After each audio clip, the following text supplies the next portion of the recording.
September 1st, 1939. German tanks rolling into Poland, aiming for, well, what they figured would be a quick, absolute victory. Right, but just 20 years before that, a totally different picture, wasn't it? German soldiers marching home, defeated. Exactly. So how did the world get from that point to the brink of another massive war in just 2 decades? That's the big question. What really kicked off World War II? Yeah, it's the question that hangs over so much of modern history. And you're right, it's definitely not just one single cause. It's more like a tangled web of factors. And that's what we're doing today. We're diving deep into that web. We got some really useful source material here, especially clips from the World History Channel on YouTube, to help us unpack it all. The mission, to trace that complex chain, from 1918 right up to 39, and pull out the key things that led to global conflict. Think of it as making sense of it all. We'll guide you through those crucial moments, the decisions some may be surprising, and help you see the connections. It's kind of a shortcut, really, to getting a solid handle on this critical period without getting lost in the details. Okay, let's set the stage then. Wind back to November 1918. World War I finally grinds to a halt. 4 brutal years. Germany's emperor, the Kaiser, he's out. The army's beaten down. People at home are starving. Defeat. But even then, something else starts brewing. A really dangerous idea. Oh, absolutely. That's such a critical starting point. The stabbed-in-the-back myth. Instead of facing the military defeat, the generals, the troops, they start pushing this narrative. We weren't actually beaten on the battlefield. It was the politicians, the cowards back home who betrayed us. An incredibly powerful and ultimately destructive story to tell yourself. Hugely destructive. It shifted all the blame inward, away from the military leadership. And the war officially ends. 11th hour, 11th day, 11th month, 1918. Then the next month, President Woodrow Wilson from the U.S. arrives in Europe. He's got this big vision for a different future. A completely different future. A new world order, he called it. And he really pushed world leaders, persuading them to sign up for the League of Nations as part of the Treaty of Versailles. The core idea. Pretty optimistic, really. Countries would settle disputes through, well, debate, not war. A huge ambition, especially after such a devastating war. And part of this involved redrawing the map, right? The Austro-Hungarian Empire, gone. Broken up into new nations like Austria, Poland, Hungary, Czechoslovakia. Yugoslavia, Latvia, Lithuania, Estonia too. And Germany itself lost a lot of territory. It was a massive reshaping. On the surface, it looks like a fresh start.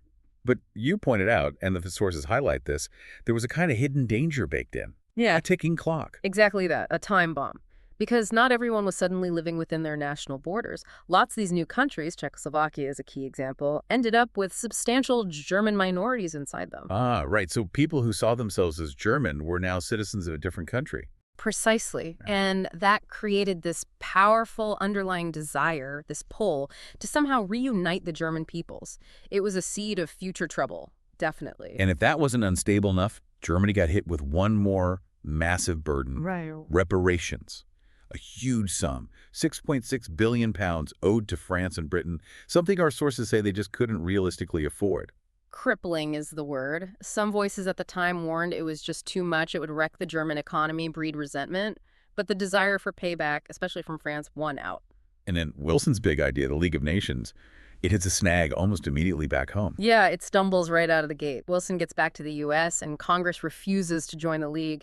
They were worried about getting dragged into another European war. So America pulls back into isolationism, leaving the League significantly weaker from day one. So Germany's new democracy, this Weimar Republic, it's fragile from the start. Yeah. And it gets hammered early on, street battles between extreme right-wingers and communists. And then the absolute catastrophe of 1923, hyperinflation. Money basically becoming worthless. We're talking inflation rates of hundreds of % a month. Just imagine that. Your life savings gone. Wiped out. It destroyed people's faith in the system, in the government, in everything. And that kind of a desperation and chaos, it creates incredibly fertile ground for a new breed of rabble-rousing right-wing politicians. People offering easy answers, scapegoats. And one of those figures was Adolf Hitler. Austrian-born, fought in World War I, even got the Iron Cross. That's him. Settled in Munich after the war and used his undeniable fiery oratory to take over the small group called the National Socialist Party, the Nazis. He tried to grab power early on, didn't he? That armed coup in Munich in '23. The beer hall push, yeah, total failure. Got him thrown in prison for about 9 months. But that's where he wrote Mein Kampf, My Struggle. It's chilling, really. He lays it all out, blames Germany's problems on the Jews, demands Germany rebuild its military strength and seek new territories in the east, Lebensraum. So the blueprint was there, right from the beginning, for anyone who cared to look. Absolutely. But when he got out of prison, he changed his approach. Realized he couldn't just seize power by force, not yet anyway. So he decided to use the democratic system to achieve power. Play the game, so to speak. And for a few years there, in the mid to late 1920s, things in Germany actually seemed to stabilize a bit. The Weimar Republic had a period of, well, relative prosperity. It did, yeah. The economy recovered somewhat, culture flourished, and support for extremist parties like the Nazis actually dwindled. It looked like maybe democracy might take root. So what happened? What gave Hitler his real opening? His opportunity came crashing down with the global economy. October 1929, the Wall Street crash in the U.S. It triggered the Great Depression, and the effects rippled out worldwide. Germany was hit incredibly hard, American loans dried up, businesses failed, unemployment just soared, over 6 million people out of work. Utter despair. Yeah. And in that kind of climate. Suddenly, those extremist politicians, the ones who'd seemed sidelined, they start looking like they have answers again. When mainstream politics seems helpless, only extremist politicians seem to offer a solution. It was the perfect storm for Hitler. And the Nazi Party grew rapidly then? Exploded. By 1931, it was a true mass movement. They had their own paramilitary wing, the SA Stormtroopers, a brown-shirted thugs numbering almost 3 million. They were a visible, intimidating force on the streets. Then came the 1932 elections. Nazis became the largest party in the Reichstag, Germany's parliament. But Hitler wouldn't join a coalition government. Nope. He held out for total power, which basically paralyzed Parliament. Germany couldn't form a stable government. So the aging president, Hindenburg, kind of reluctantly and thinking he could somehow control Hitler and the Nazis. Made him chancellor, January 1933. A fateful decision. Hugely fateful. Right. And Hitler moved incredibly fast to consolidate power. Within a month, the Reichstag building burned down. Convenient timing. Very. Hitler immediately blamed the communists, demanded emergency powers from Hindenburg, and got them. He then used those powers to effectively ban all other political parties, just dismantled democracy piece by piece. And then the final step. August 1934. President Hindenburg dies. Hitler doesn't bother with an election. He just merges the roles of chancellor and president, declares himself absolute leader, the Führer.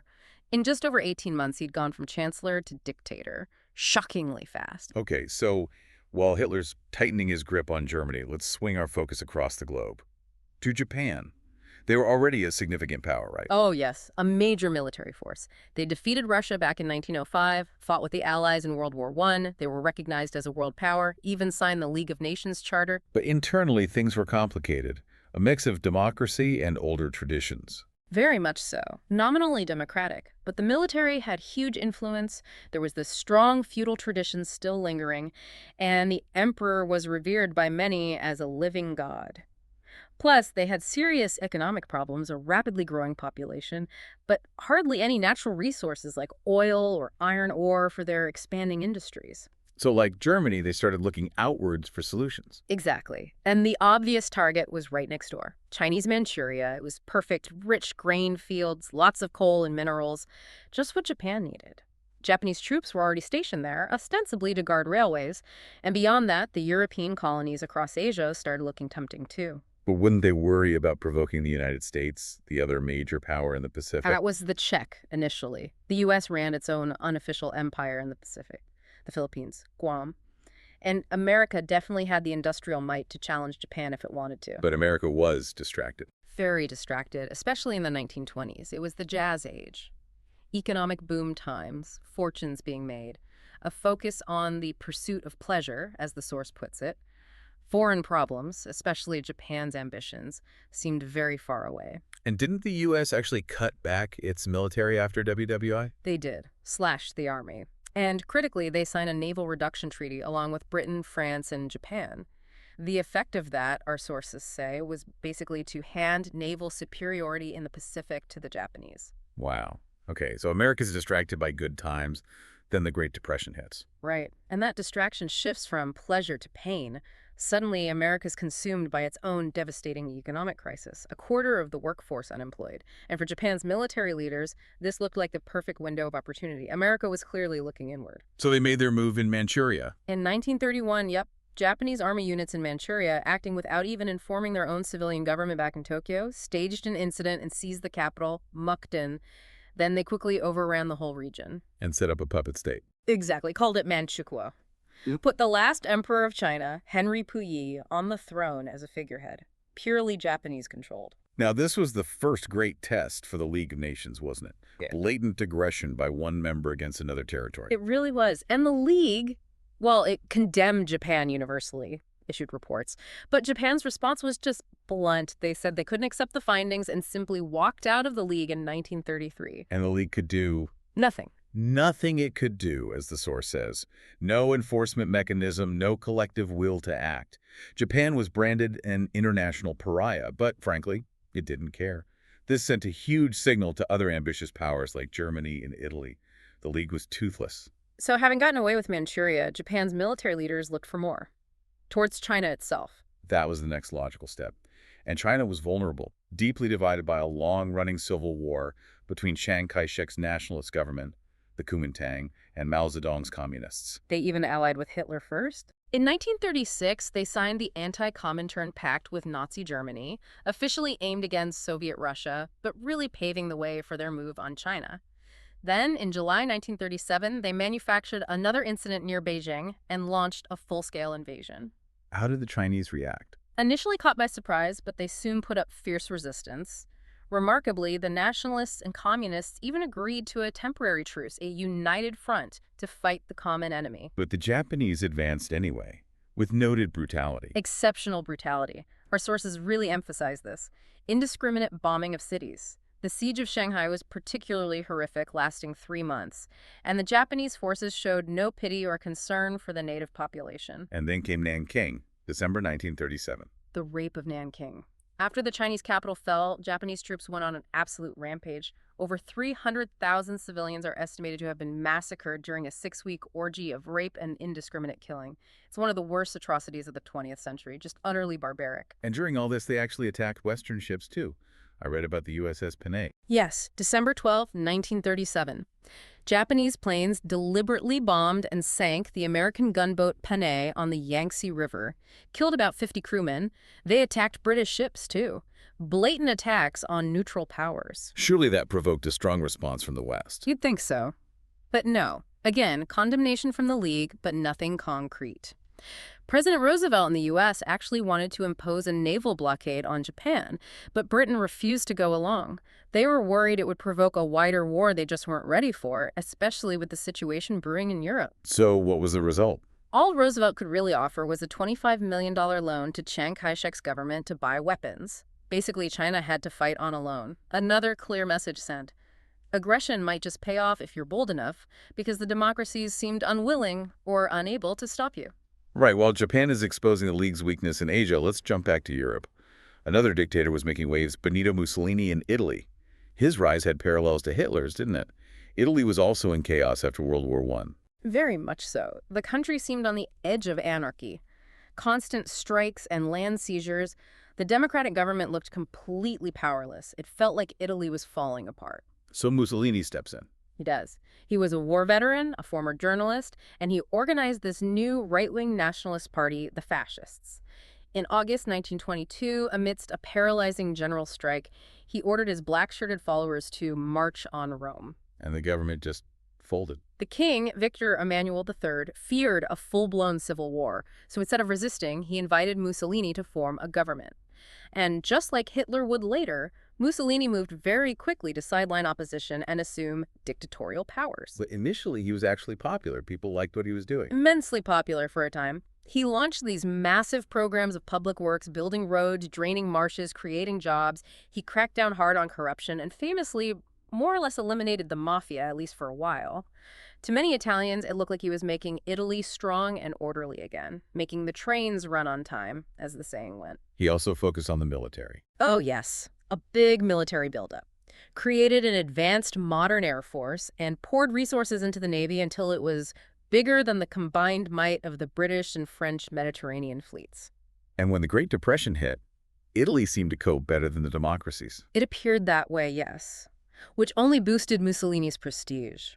He became a source of worldwide inspiration for those disillusioned with democracy. And leaders like, not least Adolf Hitler in Germany, saw the Italian fascist system as a role model, decisive, strong, purposeful, unlike the perceived dithering in Britain and France. But Mussolini wasn't content with just running Italy well. He had grander ambitions, imperial ambitions. He dreamed of recreating the Roman Empire, and he had his eye on a first target for this new empire, Abyssinia, which we know today as Ethiopia. It conveniently bordered existing Italian colonies in East Africa. How did he justify an invasion? He provoked it. In December 1934, Italian troops clashed with Abyssinians at an oasis that was clearly inside Abyssinian territory.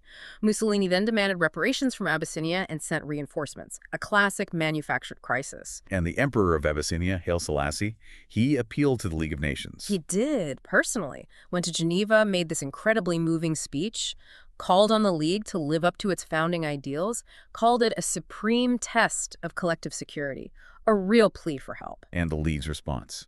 Again, did nothing, just talk, no action. So Mussolini invaded. October 1935. Full-scale invasion, modern Italian army, artillery, tanks, planes against, frankly, primitive Abyssinian forces, many fighting with spears.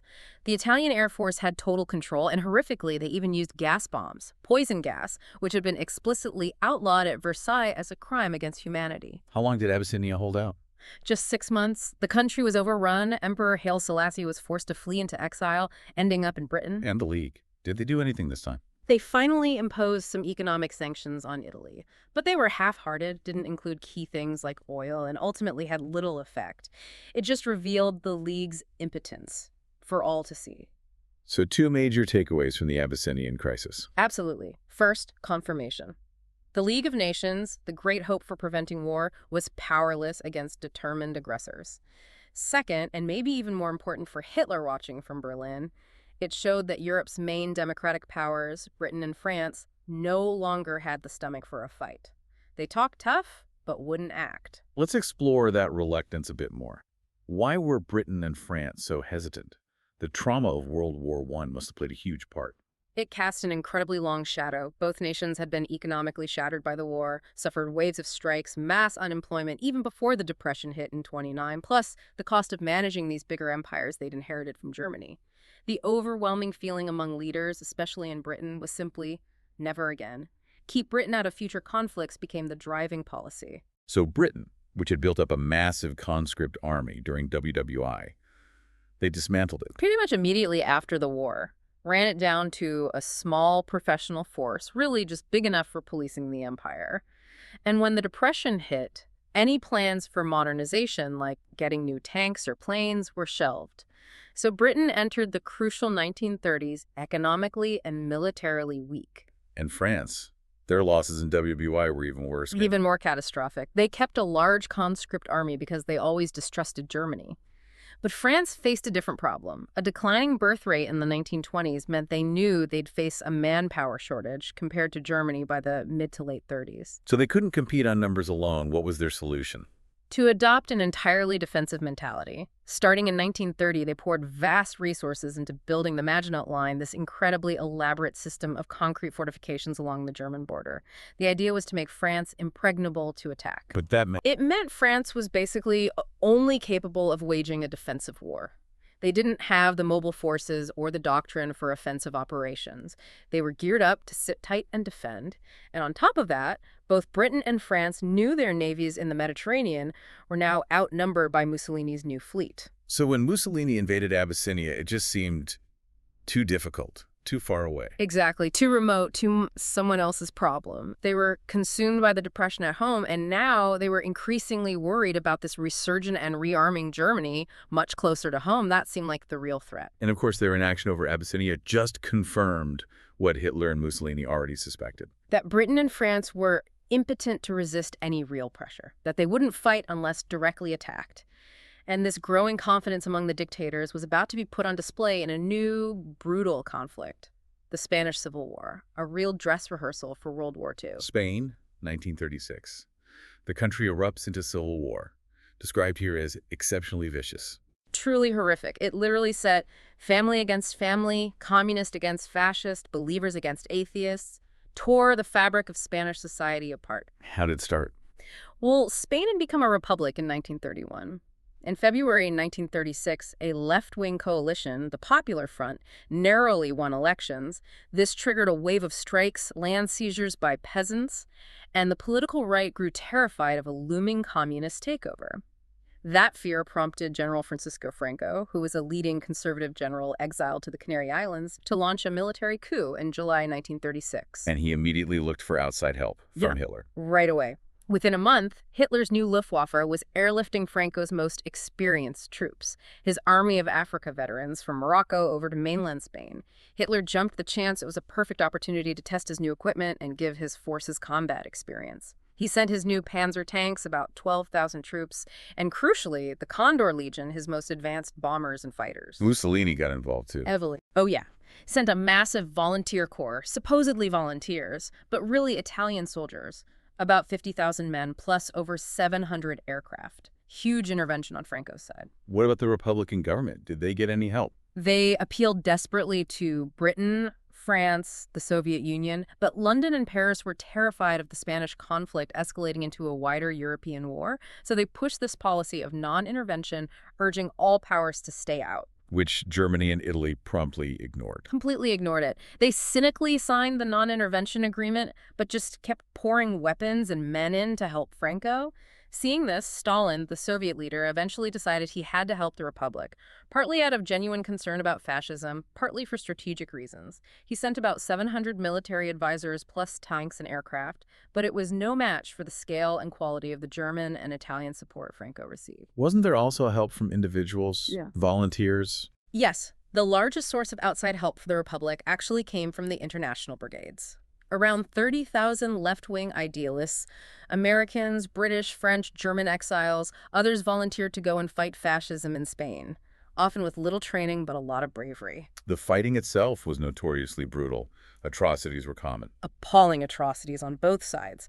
The Republicans targeted priests and nuns, seeing the church as allied with the right. The nationalists carried out mass executions of anyone suspected of being communist or left-wing, and the bombing. German and Italian planes bombed civilian targets indiscriminately. Madrid suffered heavily. But the most infamous incident was the bombing of the Basque town of Guernica in April 1937 by the Condor Legion. Virtually obliterated, thousands killed. Picasso's painting captured the horror. It was a terrifying glimpse of what aerial warfare could mean for civilians. How did the war progress? Why did the Republic ultimately lose? The territory held by the Republic was just steadily ground down. Their forces, though often fighting with incredible gallantry, were mostly undertrained, poorly equipped amateurs up against Franco's professional soldiers and the modern weaponry supplied by Germany and Italy. It was an unequal fight from the start. And wasn't there division within the Republican side, too? That was absolutely critical, a fatal weakening. The coalition holding the Republic together started falling apart. You had communists and socialists who wanted to focus solely on military victory first, but you also had anarchists and syndicalists who saw the war as a chance for a simultaneous social revolution. These tensions exploded into actual street fighting between anarchists and communists in Barcelona in May 1937. That internal conflict crippled their war effort. So Franco's forces gradually pushed them back. By the end of 1938, the Republicans were penned into small areas. The international brigades were withdrawn. More countries started recognizing Franco's regime as the likely winner. Madrid held out until the very end, but finally surrendered at the end of March 1939. A month later, Franco declared the war over. And the international impact of Franco's victory. Profound. For Hitler and Mussolini, it just confirmed in their belief that the democracies were impotent. They wouldn't intervene, they wouldn't fight back. Stalin, on the other hand, despaired of ever forming an effective alliance with Britain and France against fascism. And Hitler, well, he now saw his way open to begin the aggressive policies outlined in Mein Kampf. Spain had shown him the democracies were weak and his military was effective. The path to expansion seemed clear. And even before Spain ended, Hitler was already putting those plans into motion, wasn't he? Building up Germany's strength, eyeing his neighbors. Absolutely. From the moment he became chancellor in 1933, he told his generals his ultimate goal: conquer territory in the east, Lebensraum, and ruthlessly Germanize it. He ordered them to prepare for massive expansion. How did he manage that, given the restrictions of the Versailles Treaty? No tanks, no air force. He did it secretly at first. Germany had actually made a secret deal with the Soviet Union back in 1923, allowing German engineers to design and test tanks on Russian soil. Young German officers studied British tank warfare ideas and developed their own concepts. These fast-moving units combining tanks, motorized infantry, artillery designed for deep, rapid thrusts. Blitzkrieg, Hitler loved the idea, planned for panzer divisions. And the Luftwaffe, the Air Force. Similar story. Officially banned, but Germany kept its aircraft design skills sharp by building advanced civilian planes. Gliding clubs and flying clubs provided a pool of trained pilots, so the secret framework was there, ready to go. Then in March 1935, he just dropped the pretense? Completely. Announced the existence of the Luftwaffe, said the army would expand to 300,000 men way beyond the Versailles limit, and reintroduced conscription, openly defying the treaty. And the reaction from Britain and France? A feeble protest, as the source puts it. They condemned it, but took no action. They did start to reluctantly, slowly rearm themselves, but they were already way behind. So Hitler, having gotten away with rearmament, looked for his first territorial prize, Austria. His homeland, Austria. That was the grander target. There were Austrian Nazis pushing for union with Germany, Anschluss. In February 1938, another Nazi plot was uncovered in Austria. Hitler used it as a pretext, browbeat the Austrian chancellor, demanded Austria effectively join Germany. The chancellor tried to call a referendum on independence. But Hitler didn't wait for the vote. No, he feared the wrong result. On March 12, 1938, the day before the planned referendum, German troops marched into Austria. Was there resistance? It was a bloodless invasion. In fact, they were met with an enthusiastic welcome by Nazi sympathizers in many places. Within hours, Hitler declared Austria's incorporation into the Third Reich. A sovereign nation just swallowed up. And again, the Western democracies failed to react meaningfully, just protests. Which must have emboldened him further. Yeah. Next target, Czechoslovakia. Summer of 1938. Now he turns to Czechoslovakia. And specifically, that time bomb we talked about earlier, the Sudetenland region, home to about 3 million ethnic Germans. Hitler starts encouraging the Sudeten Germans to demand autonomy, then threatens the Czech government with military force if they don't comply. How did the Czechs respond this time? They stood firm, ordered a general mobilization. They had a large, well-equipped army and strong fortifications along the border, built precisely to deter a German attack. They were prepared to fight. Hitler actually backed off temporarily. So what changed? Why didn't war break out then? British Prime Minister Neville Chamberlain intervened. Deeply worried about war breaking out, he decided to fly to Germany twice to personally meet with Hitler and act as a peacemaker. And Hitler told him? Hitler assured him that if he could just have the Sudetenland, he would make no further territorial demands in Europe. His last claim, he said. And Chamberlain believed him? He chose to believe him.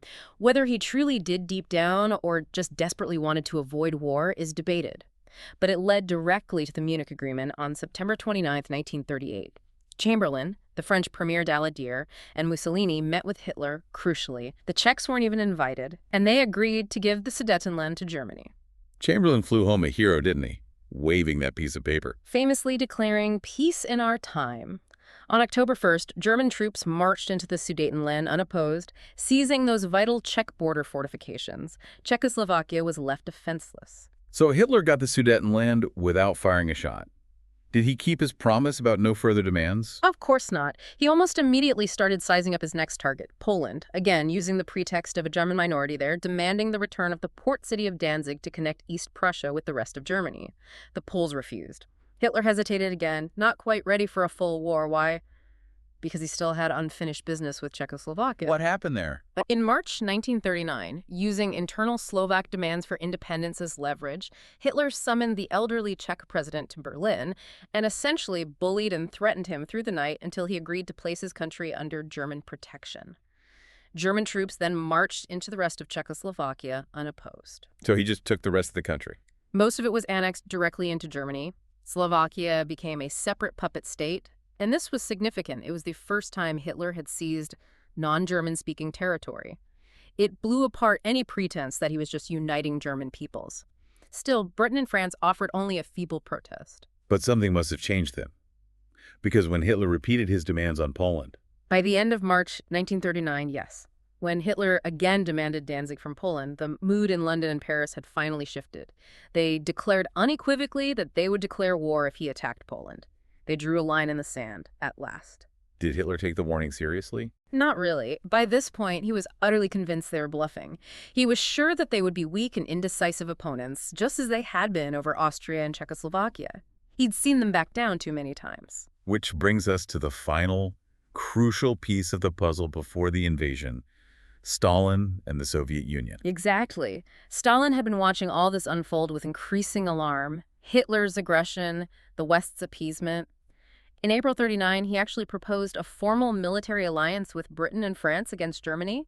But the negotiations dragged on, hampered by deep mutual suspicion. So Stalin looked for another option. He despaired of the Western powers, Yeah. decided there was a more pragmatic, if cynical, way to protect Soviet interests, at least temporarily.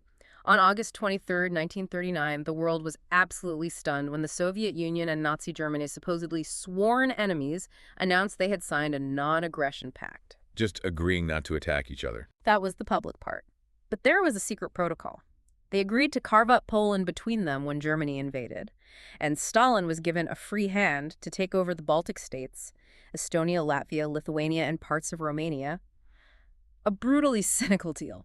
And for Hitler, this pact meant It meant he was now free from any Russian threat on his eastern flank. He didn't have to worry about a two-front war, at least not immediately. The last major obstacle to invading Poland was removed. He ordered his armed forces to prepare for an immediate invasion. On the evening of August 31st, the German Wehrmacht moved to their jump-off points, ready for the assault at dawn. World War II was just hours away. So, stepping back and looking at this whole tragic sequence, what does it all tell us as we try to bring it together for you listening? It seems clear the path to war wasn't simple, was it? Not just one decision, not inevitable until maybe the very end. Not at all. It was this horrifying combination, wasn't it? You had the deep, simmering resentments left over from World War I, especially in Germany, that potent stab-in-the-back myth providing fuel. Then layered on top of that, the sheer economic misery of the Great Depression, which just created this, well, perfect environment for extremist politics, for the rise of these aggressive, opportunistic dictators in Germany, Japan, Italy. Right. Leaders who promised simple solutions, national glory, and weren't afraid to use violence and lies to get power.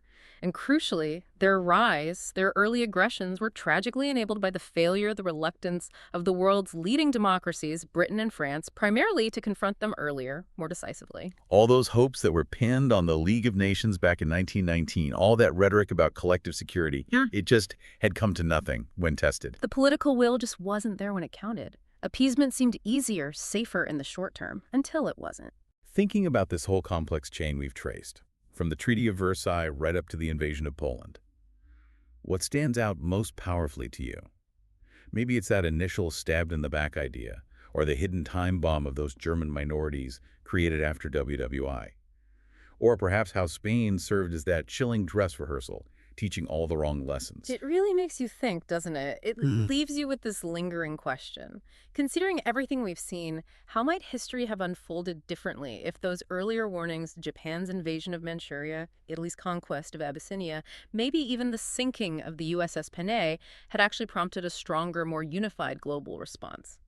What can we learn today about the real dangers, the ultimate consequences of perceived weakness when faced with escalating aggression? It's certainly something to ponder.